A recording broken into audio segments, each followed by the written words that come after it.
It was 1945. The war in Europe was ending, the once mighty Third Reich collapsing into rubble. Across the Atlantic, in the open plains and dusty hills of Texas, a strange kind of war story was quietly unfolding. One that had nothing to do with bullets or bombs, and everything to do with bacon. The Texas sun was already rising over the horizon, streaking the sky in pink and orange. On the outskirts of a small ranch near Hearne, Texas, the smell of sizzling breakfast drifted through the air.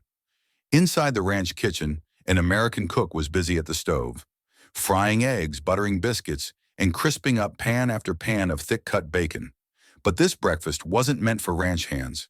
It was for the prisoners, German soldiers, captured from battlefields thousands of miles away, now held in Texas soil. And as that first wave of bacon smoke reached the men's noses, something happened no one expected. They began to cry. Most Americans today don't realize how many enemy soldiers were brought to the United States during World War II. From 1942 to 1946, more than 400,000 Axis prisoners of war, most of them German, were shipped to America. They were scattered across nearly 700 POW camps, from Maine to California. But nowhere did they feel the shock of culture more than in Texas. Texas hosted about 80,000 German prisoners, many of them stationed at remote bases or agricultural work camps. The state's vast open land made it ideal for containment, but it also made it feel strangely familiar to many Germans, especially those who came from farming regions. There were cattle, dusty roads, endless skies, and yet for all its familiarity, Texas represented something utterly alien: freedom within captivity. The Texas ranch camps weren't what the Germans expected. Nazi propaganda had warned them they'd be enslaved, beaten, or starved by the Americans. Instead, they arrived to find beds, clean clothes, medical care, and food. Better food than they'd had in years. But on one particular morning, that food meant more than just nourishment. It triggered something deeper, something that revealed just how broken the war had left them inside. To understand what those men felt that morning, we have to trace their journey. Many of the German prisoners sent to Texas were veterans of the North African Campaign, soldiers captured by the Allies in Tunisia in 1943. After months of brutal desert fighting, they were exhausted, hungry, and hardened by propaganda that told them Americans were savages. When they boarded the ships bound for the United States, many thought they were sailing to their deaths. Instead, after weeks at sea, they stepped into a land that looked like paradise compared to the war-torn wasteland of Europe. The fields were green, the people polite, and the prison camps, though fenced, were clean and organized. The guards were young, polite, often just farm boys themselves. They treated the Germans not as monsters, but as men. By 1944, many POWs were being used as agricultural laborers under the Geneva Convention, which allowed them to work in exchange for fair wages and humane treatment. Texas farmers, struggling with labor shortages due to the draft, welcomed the help. The Germans picked cotton, harvested wheat, and tended cattle. And in doing so, they slowly became part of the local rhythm. They were still prisoners, yes, but they were alive. And for the first time in years, they were fed. It was a cool spring morning when it happened. The ranch cook, a middle-aged Texan woman named Clara, whose sons were fighting overseas, had been told to prepare breakfast for the POW crew before their day's work. She was used to cooking for ranch hands, and she made no distinction that day. Bacon, eggs, biscuits, and coffee. A hearty breakfast, cooked the way she always did. The German men filed into the mess hall quietly, as they always did. Some were barely 20. A few were officers, still clinging to their rigid military formality. But most were just tired farm boys in ill-fitting uniforms, trying to get through another day in a country they didn't understand. Then the smell hit them, the unmistakable aroma of bacon. Real bacon, sizzling and popping in grease, filling the air with warmth and salt and smoke. One by one, they froze. For many, it was the first time in years they'd smelled it. Germany's wartime rations had long since run out of luxuries like pork. At home, their mothers and wives were surviving on scraps: turnips, black bread, powdered milk. Bacon had become a memory of peace, of family, of Sunday mornings before the world went mad. One man, a young corporal named Franz, couldn't move. He just stood there staring at the plate being handed to him, his eyes wide. Another soldier took his seat and began to eat silently, tears falling into his eggs. A third clasped his hands and began to pray. And then, like a slow ripple spreading through the room, the sound of quiet sobbing filled the mess hall. The guards didn't know what to do. Clara, the cook, stepped out from the kitchen and saw 30 German men, soldiers of Hitler's army, crying over breakfast. For a long moment, no one said a word. Finally, one of the Germans looked up and said softly in broken English, "It smells like home." That single moment, a plate of bacon, a simple breakfast, broke through years of hatred, fear, and propaganda. The prisoners realized something profound. The people who were supposed to be their enemies weren't monsters. They were ordinary humans, mothers, sons, and fathers, living their lives far from the chaos of war. For Clara, too, the moment changed something. Her own son, she knew, was somewhere in Europe, maybe even guarding German prisoners of his own. She later said that when she saw those men crying, she imagined them as someone's sons, just like hers. From that morning on, she always made sure to cook a little extra, more eggs, more biscuits, more bacon. Word of the event spread quietly among the camps. Guards told the story to new recruits. Prisoners wrote about it in letters that would never reach home. And though it might have seemed like a small act of kindness, it represented something enormous. A crack in the armor of dehumanization that war tries to build. To outsiders, the idea of German soldiers living comfortably in America might sound strange, but according to records and testimonies, conditions in Texas POW camps were remarkably humane. Prisoners had access to libraries, sports fields, and music halls. Some even built small orchestras and theater troupes. They studied English, read American newspapers, and debated philosophy. For the Americans running the camps, it was partly strategic. The Geneva Convention required fair treatment, but there was also a psychological benefit. Treating the prisoners well made them more cooperative and broke down Nazi loyalty. Many Germans later admitted that their time in American camps completely changed their worldview. They began to question the lies they'd been told about America. They saw black and white soldiers working side by side. They saw women running farms and factories. They saw freedom, imperfect but real. And when the bacon sizzled on that ranch stove, they tasted not just food, but the first bite of a different world. Years later, historians would uncover letters written by German POWs in the United States, letters that were censored or never delivered. One of them, written by a prisoner in Texas, described a breakfast just like the one Clara served. He wrote, "Today we were given bacon. It was like a dream. I thought of my mother. I thought of our kitchen in Bavaria and the snow outside. The woman who cooked it smiled at us. I wanted to tell her thank you, but I could not find the words. It's a small passage, but it captures something enormous. Beneath the uniforms and ideologies, there was still humanity struggling to breathe. By 1946, the camps began closing as prisoners were repatriated to Europe. The men who had spent years under the Texas sun boarded ships once more, but they were no longer the same.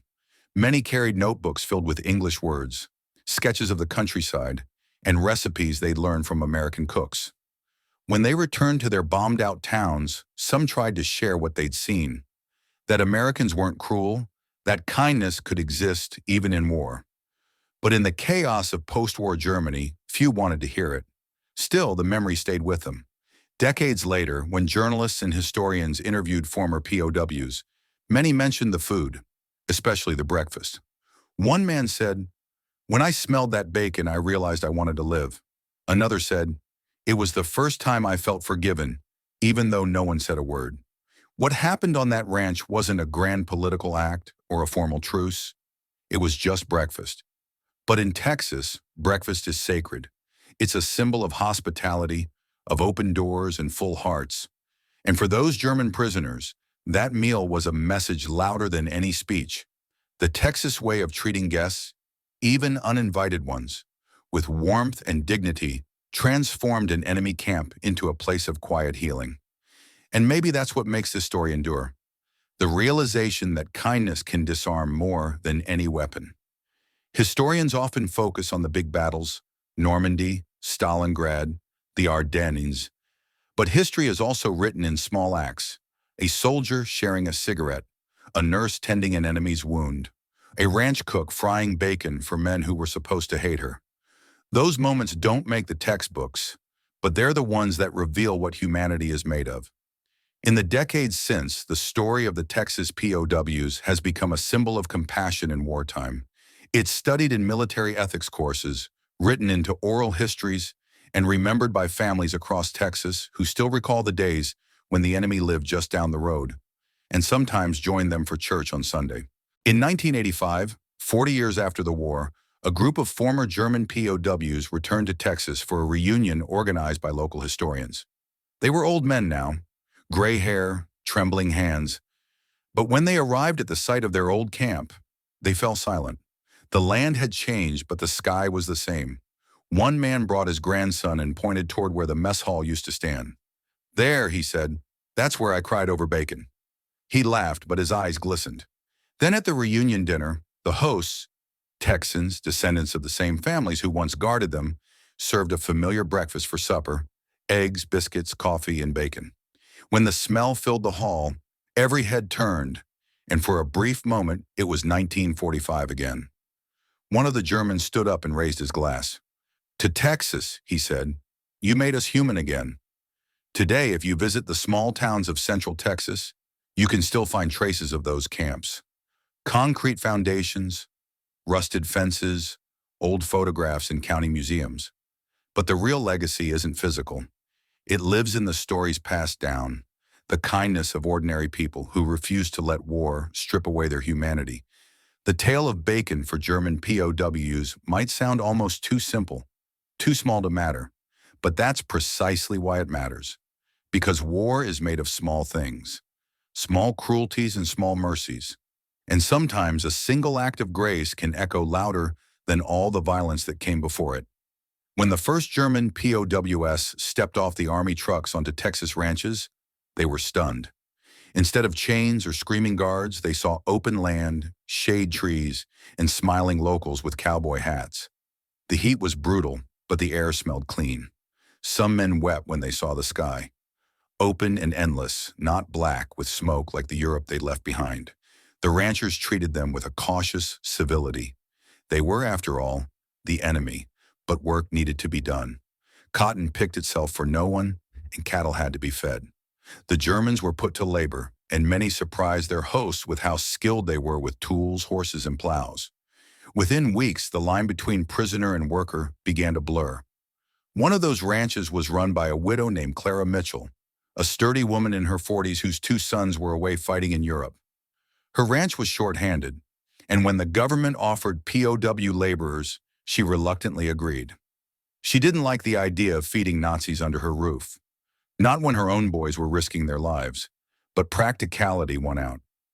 On the morning the prisoners arrived, she watched them from the porch. Thin young men, polite and quiet, their uniforms faded from sun and dust. One of them, barely 20, nodded to her shyly as he stepped off the truck.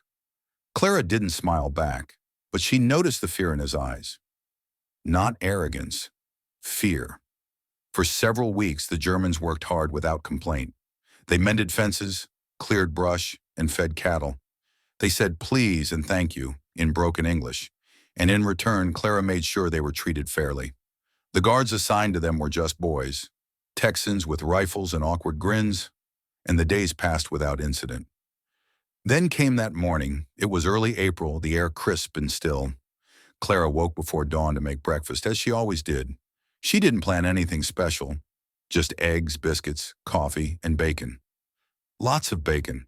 She laid the strips in cast-iron pans, the sound of sizzling filling the kitchen as the smell spread through the house. It was the smell of home, salty, smoky, comforting. By the time the German workers filed into the mess hall, the tables were set. Clara stood behind the counter, ladling eggs onto tin plates. She didn't speak much, just nodded as each man stepped forward. But then she noticed something strange. One of the prisoners stopped short. He closed his eyes, took a deep breath, and trembled. Another whispered something in German. Then another pressed his hand to his mouth, his eyes watering. Within seconds, the line had slowed to a halt. The smell of bacon had hit them all at once. To these men, that smell was more than food. It was memory. It was the smell of Sunday mornings in quiet villages before the war. It was the smell of mothers and wives cooking breakfast, of laughter and peace. But in Germany, by 1945, bacon had become a distant dream. The home front was starving. People boiled grass for soup. Entire cities were rubble. Families were gone. Now, standing in a Texas ranch kitchen, thousands of miles from home, the smell brought all of it crashing back. Clara didn't understand at first. She watched, puzzled, as grown men began wiping their faces and turning away.